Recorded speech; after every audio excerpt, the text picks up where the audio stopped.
మంచిర్యాల జిల్లాలో political fight ముదురుతోంది. Kyathanpalli మున్సిపాలిటీలో కాంగ్రెస్ పార్టీకి మద్దతు ఇవ్వలేదని 11వ వార్డు బీఆర్ఎస్ కౌన్సిలర్ ఇంటి ప్రహారీ గోడను అధికారులు కూల్చివేశారు. సింగరేణి స్థలమంటూ సిబ్బంది బోర్డు ఏర్పాటు చేశారు. అధికార పార్టీ నాయకులు కక్ష సాధింపు చర్యలకు పాల్పడుతున్నారని కౌన్సిలర్ భూమా గౌడ్ కుటుంబ సభ్యులు ఆగ్రహం వ్యక్తం చేశారు. 30 ఏళ్లుగా తాము ఇక్కడే నివాసం ఉంటున్నామన్నారు. సింగరేణి అధికారులు స్థలాన్ని ఖాళీ చేయాలని బెదిరిస్తున్నారని ఆవేదన వ్యక్తం చేస్తున్న భూమాగౌడ్ కుటుంబ సభ్యులతో మా ప్రతినిధి Arun Kumar face to face. Mancherial జిల్లా క్యాతనపల్లి మున్సిపాలిటీలో 11వ వార్డుకు చెందినటువంటి భూమాగౌడ్ కౌన్సిలర్ ఇంటిపై కూడా దాడికి ప్రయత్నం అయితే చేశారు. ముఖ్యంగా కూడా సింగరేణి సిబ్బంది కూడా నిన్న ఏదైతే సింగరేణి సిబ్బంది వచ్చి కూడా తమ సామాగ్రిని ధ్వంసం చేయడంతో పాటు ఇదంతా కూడా సింగరేణి స్థలం అంటూ కూడా భయభ్రాంతులకు గురి చేసి కూడా మనం చూడొచ్చు. ఇక్కడ ఇదే ప్రాంతంలో ఇక్కడ సింగరేణి స్థలం అంటూ కూడా నడి ఏదైతే ఇంటి పక్కనే కూడా ఏదైతే ఒక బోర్డు కూడా ఏర్పాటు చేయడం జరిగింది. అయితే గత 30 ఏళ్ల నుంచి ఇక్కడ ఇదే ప్రాంతంలో నివసిస్తున్నప్పటికీ కూడా తమను కావాల్సుకొని రాజకీయ కక్షతోనే వేధింపులకు పాల్పడుతున్నారంటూ కూడా ఇటు కుటుంబ సభ్యులు అయితే తెలుపుతున్నటువంటి పరిస్థితి. దీనికి సంబంధించి మన దగ్గర భూమాగౌడ్ కుటుంబ సభ్యులు అసలు ఏం జరిగింది అనే విషయాలు తెలుసుకునేటువంటి ప్రయత్నం చేద్దాం. చెప్పండి, ఏంది అసలు ఏం జరిగింది, ఎంతమంది వచ్చారు, ఎవరు వాళ్ళు, అసలు ఎందుకు ఇదంతా ఇబ్బంది చేయవలసిన పరిస్థితి ఏర్పడేది? నా భర్త పేరు భూమయ్య గౌడ్, వాళ్ళ భార్య పేరు నేను బొమ్మ విజయ్ అంటారు. 11వ వార్డు నుండి నేను కౌన్సిలర్గా గెలిచిన భూమయ్య గౌడ్, వాళ్ళ మిస్సెస్ నేను. గత 10-15 రోజుల నుండి మమ్మల్ని ఘోరంగా హింస పెడతా ఉన్నారు. కాంగ్రెస్ పార్టీకి రావాలనేసి డబ్బులు ఇంత ఇస్తాం అంత ఇస్తామన్నా కూడా మేము టీఆర్ఎస్ నుండి టికెట్ ఇచ్చారు, టీఆర్ఎస్ పార్టీ నుండి గెలిచాం కాబట్టి టీఆర్ఎస్ పార్టీలోనే ఉంటాం, మేము ఏ పార్టీలోకి వెళ్ళామనేసి చెప్పినాం. అయినా ఇది సింగరేణి స్థలం అని నిన్న దౌర్జన్యంగా వచ్చారు. గురువారం సాయంత్రం నుండి నా ఇంటి చుట్టుపక్కల మొత్తము ఒక 15-20 మంది మొత్తం ఫోటోలు తీయడం, అందరు తిరగడం, వీళ్ళున్నారా లేరా అని చూస్తే నేను వీళ్ళందరి కోసమనే భయపడి నేను దాదాపు ఒక 4-5 రోజుల నుండి ఇంట్లో కూడా ఉండట్లేదు.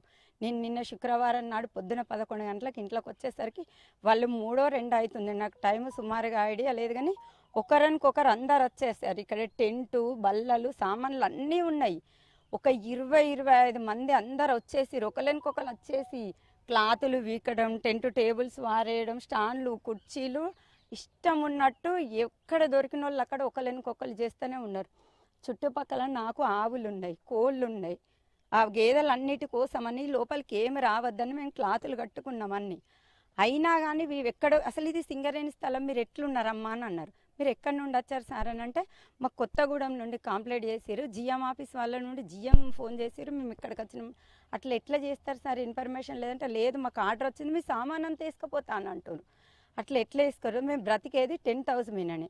నా భర్త ఇక్కడ లేరు, నేను ఒక్కదాన్నే ఉన్నాను. మీరు 10,000 సామాన్ వేసుకోపోకుండా మీకు దండం పెడతా అంటే 2 చేతుల దండం పెట్టిన.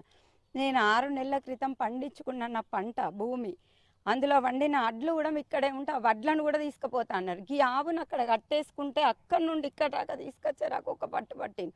ఇన్ని రోజు సింగరేణి స్థలంలో ఎంతమంది కార్మికులు సింగరేణి స్థలాలలో ఉంటారో మీరు చూడండి. నా భర్త కౌన్సిలర్గా గెలవడం వల్ల కక్ష అసలు వాటి మీద ఉన్నంత మా మీద ఇప్పటి నుంచి కాదు, గత కొన్ని రోజుల నుండి కాంగ్రెస్ పార్టీ వాళ్ళకి మా మీద కక్ష ఉంది.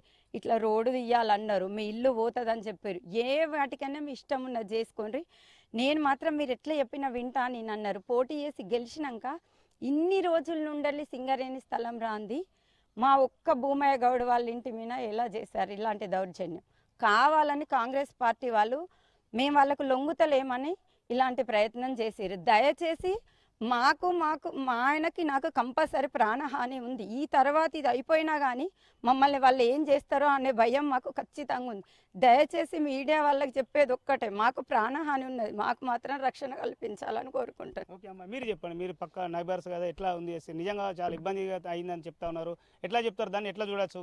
వాస్తవానికి కూడా సింగరేణిలో అనేక స్థలాలు కూడా అక్రమంలో గురైనాయి, కానీ ఈ స్థలము ఆల్రెడీ దీనికి సంబంధించి కూడా ఇప్పటికే మున్సిపాలిటీలో అదైతే దానికి సంబంధించిన కిస్తు పన్ను కడుతున్నారు, అవన్నీ రిజిస్ట్రేషన్ కూడా ఉందని అంటున్నారు. ఏంది అసలు పరిస్థితి? 30 సంవత్సరాల నుండి భూమన్న ఇక్కడే ఉంటాడు. ఇది సింగరేణి ల్యాండ్ అని సింగరేణి ల్యాండ్ అందరూ ఆక్రమించుకున్నారు, ఒక భూమన్న ఒక్కడే ఆక్రమించుకోలే కదా. అందరిది కబ్జా చేస్తే భూమన్నది కూడా కబ్జా చేయాలి. ఆయన ఇప్పుడు ఒక కౌన్సిలర్గా గెలవంగానే సింగరేణి ల్యాండ్ అని ఇది కాంగ్రెస్ ప్రభుత్వము మా ప్రభుత్వము అని వాళ్ళు ఇంత అన్యాయం చేస్తాను. వాళ్ళు ఆయన ఎవరికి అన్యాయం చేయలేదు, సింగరేణి ల్యాండ్లో ఉంటలేడు ఆయన. మున్సిపాల్లో చూస్తే తెలుస్తుంది కదా ఆయన పన్ను కడతాడా కడతలేడా. అందరి కబ్జా చేస్తే ఆయన మేమే వదిలిపెట్టామని చెప్తాం. 30 సంవత్సరాల నుండి ఇక్కడ పుట్టి పెరిగిండు ఆయన. ఆయన కౌన్సిలర్గా గెలిపించుకున్నాము అని అంటే ఆయన అభిమానంతో మేము గెలిపించుకున్నాం. ఇంకా మళ్ళీ ఎలక్షన్లు పెట్టిన ఆయన భారీ మెజార్టీతో గెలిపించుకుంటాం మేము.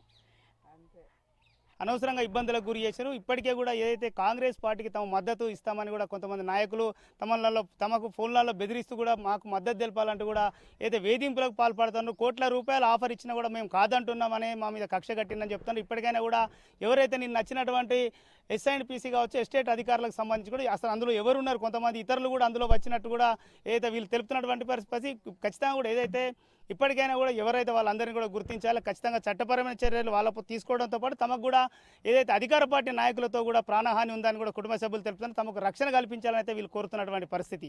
Camera person Srinivas, Tarun Kumar, Raj news, Ramakrishnapur, Mancherial జిల్లా.